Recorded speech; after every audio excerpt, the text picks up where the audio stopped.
call it as design period or service life period, 10 years, 15 years, depending on the importance of the road. We may select 20 years. If it is of lesser importance, we may select 5 years or 10 years life period or service period. So during this period, the payment has to perform satisfactorily. But problem is, how do we define payment performance? And how do we quantify that, and how to measure the performance of payment?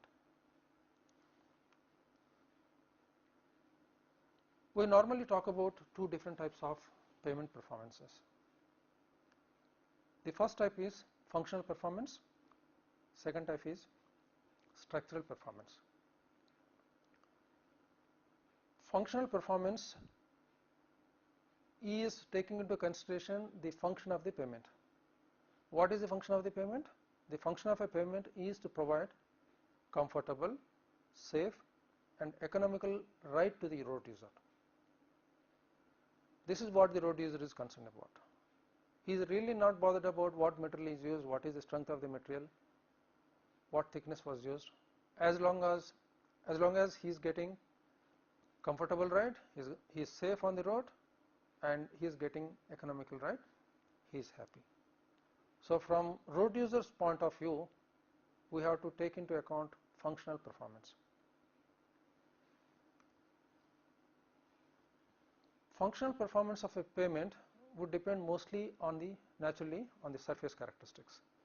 If you have bad surface characteristics, the surface profile is varying, you have potholes, you have cracks, you have various problems with the pavement surface, that is going to lead to uncomfortable ride, maybe unsafe ride, and also if you have uncomfortable ride, bad road profile, it would not also lead to uneconomical ride. Okay. So the functional performance mostly depends on surface characteristics such as variation in longitudinal profile, variation in transverse profile, and also due to the presence of potholes, cracking, patches, rutting, loss of aggregates, and various other surface distresses that we can see on pavements. If this were to be the variation in a given pavement surface in the longitudinal profile, and if this is a wheel of a vehicle in which you are sitting, you can visualize how uncomfortable you are going to be. So this would clearly tell you that if you have variation in the longitudinal profile, you are in for a uncomfortable ride. Similarly, if your cross profile is undulating, it is not properly done, and if there is a vehicle that is traveling on that road, so you can see that there is going to be a swaying movement in the transverse direction, and this can cause significant amount of discomfort. This can be unsafe as well.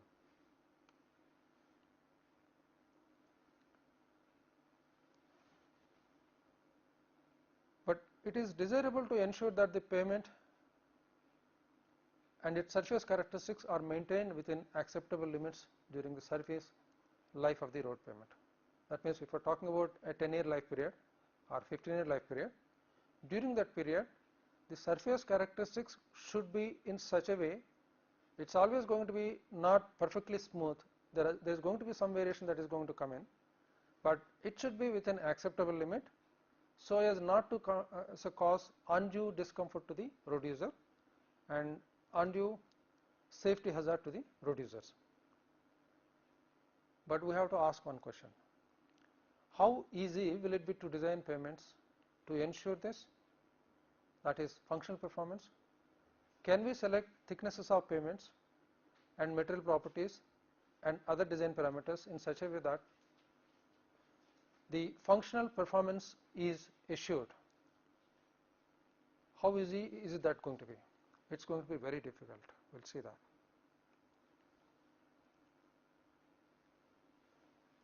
We will now discuss about the other type of structural performance, which is nothing but structural performance.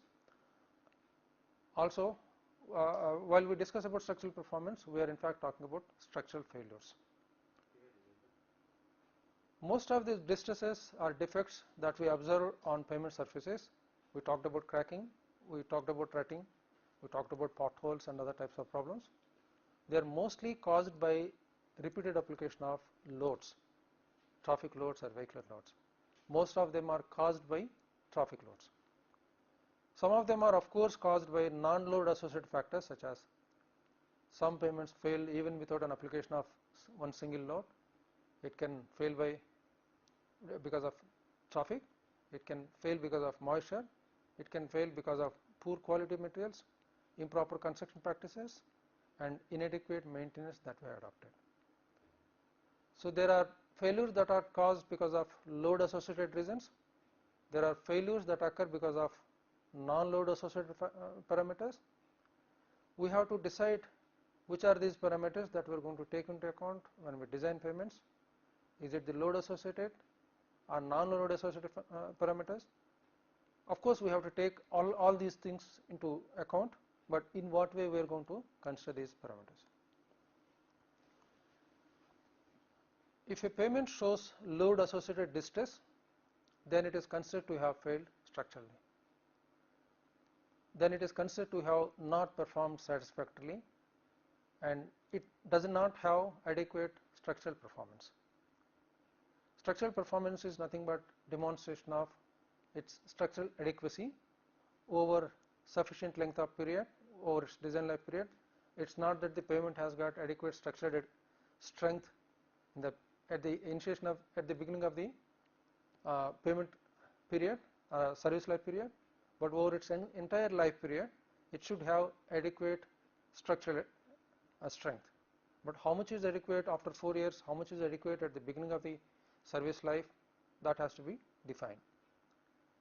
The common forms of structural failures are cracking and permanent deformation.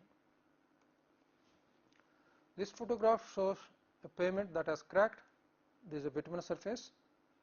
You can see it's extensively cracked. This is mostly caused by load applications. We call this as fatigue cracking. This is caused by repeated application of loads, but you can have cracking caused because of various other reasons as well. We see here rutting phenomenon that is occurring in pavements. This is a failure that occurs because of shear flow or permanent deformation of some of these pavement materials or all of these pavement materials, but most of this rutting normally occurs in the subgrade, but it can occur in other layers also. But what is seen at the surface as rutting or rut depth is the accumulated permanent deformation that is occurring in different layers. The sum of all that is seen on the surface as rutting. Normally this occurs along the wheel path. Usually most of the wheels travel along a particular channelized manner, and that is the portion which undergoes this rutting. So that's the path which would carry most of the wheels. This photograph shows another types of failure known as bleeding. You can see that bitumen has come up to the surface and you see patches of bleeded surface. This could be because of over compaction of the pavement, pavements that are subjected to high pavement temperatures, pavements wherein the bituminous mix was not properly designed, pavements where you have very heavy loading that is applied to the pavement. So this is another type of failure that is of major concern to the pavement engineers in the recent past. If you consider concrete pavements, cracking is the most common type of failure that you see. It could be corner cracking, transverse cracking, longitudinal cracking, but you may see all types of cracking in an old concrete pavement. Some of these cracks could be caused by loads, some could be caused by only temperature difference that you see, that you expect within the slab thickness, or temperature variations that occur over long periods, or other reasons as well.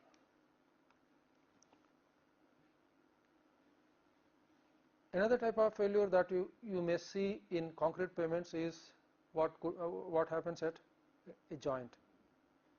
If you have a fine grained subgrade, and then if it is saturated, and then as wheels go over this, and then as the slab deflects, this would be pumping out the fines through this joint. Over many repetitions of load that is applied and over several deflections of this slab at this joint, the fine material gradually starts getting replaced through this joint, and then what we would subsequently have is a void here. So that could lead to loss of support here, and then the slab will crack here. Another type of failure which is not very commonly seen is blow up in concrete pavement, associated with increase in pavement temperature relative to the temperature at which the pavement was constructed, the slab was laid. If the temperatures exceed or increase significantly, and if there is not adequate gap between these slabs to account for the expansion of both the slabs, then the slabs can either crush or they can blow up like this. Again, we will come back to the question of what to design the pavements for. We have seen that there are different types of failures for different types of pavements, and we are concerned about functional performance of the pavement. We are also concerned about the fact that the pavements have to be structurally adequate. So should we design the pavements so that the pavements are acceptable functionally, or the pavements are acceptable structurally?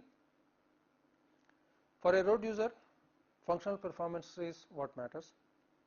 For a designer, it will be very difficult to take into account to model functional performance and to correlate various design parameters to exactly with the functional performance is usually very difficult. It would rather be easy for a pavement designer to design the pavement so that it performs adequately and so that it has got adequate structural strength. A road designed to give adequate structural performance, we should expect that to perform satisfactorily in functional performance also. That means a structurally adequately designed pavement should be expected to be performing satisfactorily, should be expected to give adequate, proper, comfortable riding, safe riding, and then economical riding surface to the users, provided whatever maintenance is required. Hardly any pavement is designed so that it is going to have no maintenance or zero maintenance during its entire life period. Every pavement has to be maintained at regular intervals. Whatever is the associated maintenance that is required will be different for different pavements, but every pavement has to be maintained unless we are trying to design what are known as zero maintenance pavements. Every pavement has to be designed adequately. If it is designed adequately, we hope that it will have adequate functional performance as well, provided it is maintained at a periodical or regular intervals. There are different design approaches for designing pavements. Different agencies adopt different approaches. In India, we follow different approach. America, different states follow different design procedures. Similarly, other countries, other agencies have got different approaches that are relevant for their conditions, relevant for the traffic condition that they have. These design procedures or approaches are usually developed on the basis of observed performance of the pavement. It is very important. Any design procedure has to be on the basis of performance of the pavements that has been observed over sufficient length of time, sufficient number of pavements that have been observed, how they behave. That has to form the basis for any design procedure. The observed performance of the pavements or the performance of a particular pavement, why it is performing satisfactorily or why it is not performing satisfactorily, has to be correlated to the design parameters that we have adopted or that exist in that particular pavement. What were the thicknesses, what were the materials, why this particular pavement has performed satisfactorily, why another pavement has not performed satisfactorily. So the satisfactory performance has to be correlated to the design parameters that were adopted in that particular pavement, and also maybe the construction practices that were adopted. So all these things will have to be taken into account, and then whatever are the important parameters that are to be selected, the performance has to be correlated to these important parameters. The relationship developed between the performance of the payments and the design parameters that were selected. We have to select what are the important design parameters that have a great deal of bearing on the performance of the payments. So the performance has to be correlated to the design parameters. That correlation is called as performance criterion.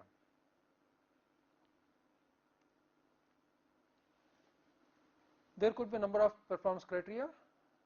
There could be just one criterion. There could be set of criteria for a given payment. These criteria explain why a given payment performs better compared to another payment. So they explain the relationship between the performance and the design parameter. This could be just in the form of an equation, form of set of equations, charts, it can be anything, but they should explain why a payment performs better, why another payment does not perform so satisfactorily. We normally have either one criterion or more than one criteria. Depending on the design parameters that we select and the manner in which the relationship is described, the performance criteria are usually classified as empirical criteria or mechanistic empirical criteria.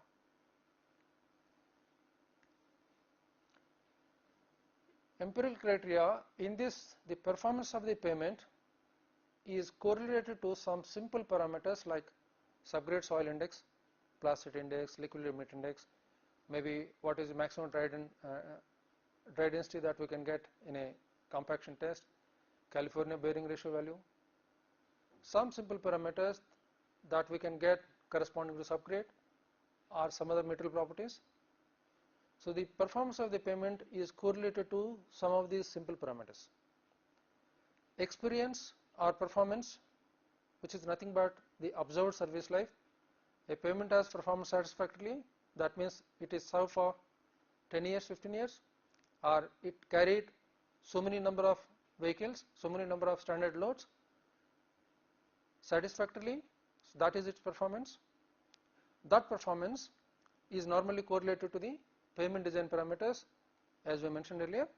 In this case, in the case of empirical designs, it is either the subgrade strengths and thicknesses, or a combination of few other parameters by statistical means. The relationship cannot or does not explain the fundamental mechanistic behavior of different materials used in the payment. We normally take some simple parameters which really do not explain, for example, the California bearing ratio or the liquid limit or some other parameter of subgrade. These parameters normally do not explain what would happen to the material if it is subjected to a certain load, either static load or repeated load. So whatever parameters that we select in empirical design procedure, they are not adequate to explain the load versus stress strain behavior of the material, different types of material. So that will not be in a position to take into account if we are going to go for empirical approach. As a result, empirical methods cannot be extrapolated with confidence beyond the range of experience. Naturally, empirical design methods have been developed on the basis of experience that has been collected at some place or over different places from different payment sections, and that has been correlated to some simple parameters. As long as similar conditions exist, as long as similar climatic conditions persist, similar traffic conditions are there, we are using similar materials, more or less conditions are similar to the experience that was there, then we can be confident that it worked there, it will work here. But once things start to differ from those conditions, we will not be very confident.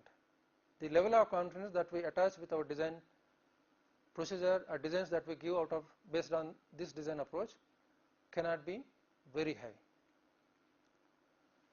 These may not work for new materials because new materials may not exactly have the same stress strain characteristics of the materials that were used earlier in those old payments. If this design procedure is approached for temperature locations where you have very high temperatures, very low temperatures, what would exactly happen to these materials, and as a result what would happen to the performance of the payment, will not be in a position to explain satisfactorily and in a very confident manner. So this is the main problem with empirical payment designs.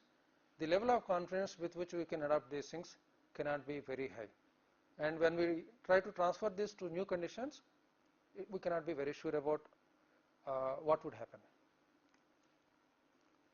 Compared to this, we have mechanistic empirical performance criteria and the designs that are based on this mechanistic empirical performance criteria. So we call them as mechanistic designs, or normally they are called as mechanistic empirical designs. These try to explain different phenomenon. Different phenomena are stresses, strains and deflections that occur in payments. With reference to the physical causes, what are the causative factors? Causative factors are loads and the material properties. So they try to explain why stress is more, why deflection is more, why strain is more in terms of the material properties that we are using, in terms of the loads that are applied. So the relationship between the phenomenon, stresses, strains and deflections, and the physical causes, loads and material properties, is explained using a mathematical or theoretical model.